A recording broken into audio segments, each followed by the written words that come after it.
এর সাম্প্রতিক সময়ের মুভমেন্ট গুলো খুবই নোটিসেবল এবং খুবই গুরুত্বপূর্ণ।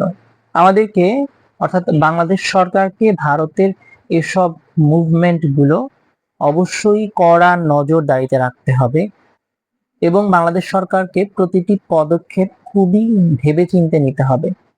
বাংলাদেশ কিন্তু এখন ভূ রাজনীতির কেন্দ্রবিন্দুতে অবস্থান করছে। বিশ্বের পরাশক্তিগুলো কিন্তু বাংলাদেশের উপর অনেকাংশে এখন নির্ভরশীল। বিশেষ করে বিশ্বের দুই পরাশক্তি ভারত এবং চীন, এবং সেই সাথে আমেরিকাও রয়েছে। এটা কারণ কি? কারণ হচ্ছে চীন এবং ভারত চিরশত্রু, আমেরিকাও চীনের শত্রু। আমেরিকা সবসময় চায় চীন যাতে তাদের উপরে কর্তৃত্ব না খাটাতে পারে বা বিশ্ব মোড়লের তকমা যাতে চীন কখনোই না পায়।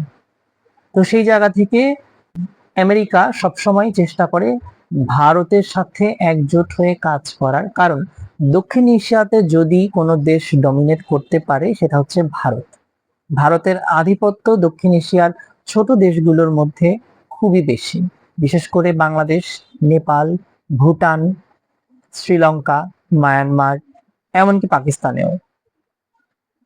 যদিও পাকিস্তান চীনের সাথে বন্ধুত্ব করে, চীনের সাথে কোল্যাব করে যেই মুভমেন্ট গুলো নিয়ে থাকে সেটা সবসময় ভারত বিরোধী হয়। তারপরেও ভারত কিন্তু পাকিস্তানকে সবসময় নজরদারির মধ্যেই রাখে। এখন আসি বাংলাদেশ কেন এত গুরুত্বপূর্ণ হয়ে উঠলো এবং ভারতের জন্য কেন বাংলাদেশ এত বেশি উদ্বেগের বিষয় হয়ে উঠেছে সে ব্যাপারে। দেখুন, এতদিন পর্যন্ত বাংলাদেশ ছিল ভারতের একটি করত রাজ্য, অলিখিতভাবে।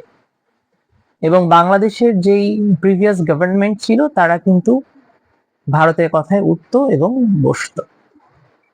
সেই প্রথাটা ভেঙেছে 5ই অগাস্ট গণঅভ্যুত্থানের মাধ্যমে 2024 সালে। যখন ইন্টারিম গভর্নমেন্ট এলো তারাও কিন্তু বোল্ড কিছু মুভ নিয়েছিল, এবং এখনকার গভর্নমেন্টও কিন্তু বেশ কিছু বোল্ড মুভমেন্ট নিয়েছে। বাংলাদেশের বর্তমান সরকার কখনোই কিন্তু বলেনি যে ভারতের সাথে আমরা সম্পর্ক রাখবো না, বরং সরকার বরাবরই বলে আসছে প্রতিবেশীর সাথে আমরা ভালো সম্পর্ক রাখবো। বিশেষ করে আমাদের প্রধানমন্ত্রী তারেক রহমান, তিনি কিন্তু বারবারই বলছেন ভারতের সাথে অবশ্যই আমাদের সম্পর্ক ভালো করব আমরা, কিন্তু সেটার জন্য উপযুক্ত পরিবেশ তৈরি করতে হবে বা তৈরি হতে হবে। ব্রিক্স সম্মেলনে প্রধানমন্ত্রী তারেক রহমানকে কিন্তু ভারত আমন্ত্রণ জানিয়েছে।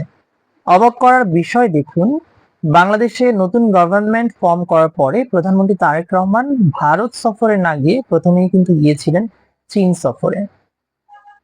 এই যে বাংলাদেশের এই মুভটা, এটা কিন্তু ভারতের অবশ্যই অপছন্দনীয় একটা বিষয়।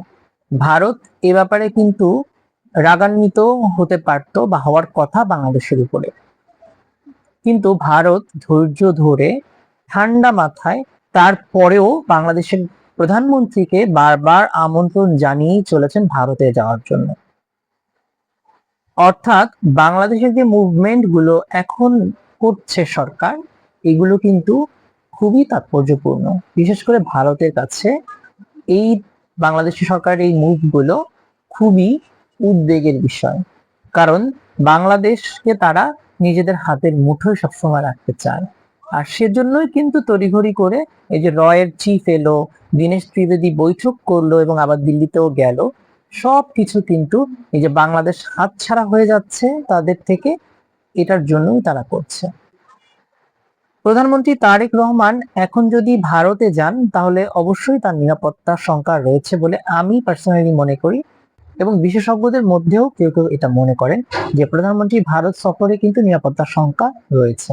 অর্থাৎ উনি যদি এখন ভারত সফরে না যান সেটা ভালো হবে, এবং গেলেও কিন্তু আমাদের কিছু ফায়দা আছে সেখানে।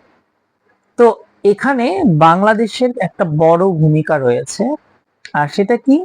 সেটা হচ্ছে ভারতের সাথে দর কষাকষি করার একটা জায়গা তৈরি হয়েছে বাংলাদেশের জন্য। অর্থাৎ বাংলাদেশ ভারতের সাথে এখন নেগোশিয়েট করতে পারবে, কারণ ভারত মনে প্রাণে চাইছে বাংলাদেশ যাতে চীনমুখী এবং পাকিস্তানমুখী না হয়। সেই জায়গা থেকেই কিন্তু তারা প্রধানমন্ত্রীকে বারবার আমন্ত্রণ জানাচ্ছে। অন্যদিকে চীনও কিন্তু চাইবে বাংলাদেশ তাদের দিকেই থাকুক বা চীনের বলয়ের মধ্যেই ঢুকুক। এই দুই দিকেই সামঞ্জস্যপূর্ণ কূটনৈতিক ভারসাম্য কিন্তু বাংলাদেশকে খুব সুকৌশলে রক্ষা করতে হবে, এবং এই দুই জায়গাতেই যে বাংলাদেশের যে লাভগুলো রয়েছে সেগুলো কিন্তু বাংলাদেশকে সুকৌশলে আদায় করে নিতে হবে।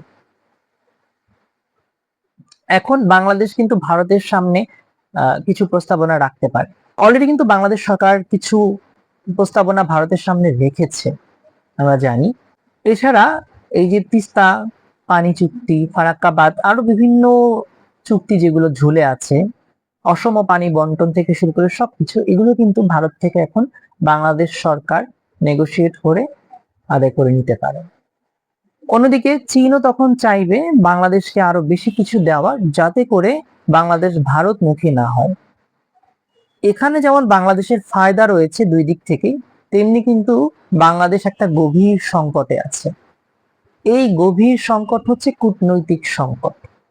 এই গভীর কূটনৈতিক সংকট যদি বাংলাদেশকে মোকাবিলা করতে হয়, তাহলে বাংলাদেশের বর্তমান সরকারকে অনেক বেশি সুকৌশলী হতে হবে, খুবই তীক্ষ্ণ দূরদৃষ্টি সম্পন্ন পদক্ষেপ বাংলাদেশ সরকারকে নিতে হবে। আদারওয়াইজ যদি কিছুটাও ভারসাম্য নষ্ট হয়, তাহলে কিন্তু বাংলাদেশ সরকারের অবস্থা খুব একটা ভালো হবে না, এবং দেশও কিন্তু সুরক্ষিত থাকবে না। তো আশা করি বর্তমান সরকার তথা প্রধানমন্ত্রী তারেক রহমান এবং তার সরকার এই ব্যাপারগুলো পর্যবেক্ষণ করছেন এবং করবেন, এবং প্রত্যেকটি মুভমেন্ট, প্রত্যেকটি পদক্ষেপ খুবই ভেবেচিন্তে নেবেন।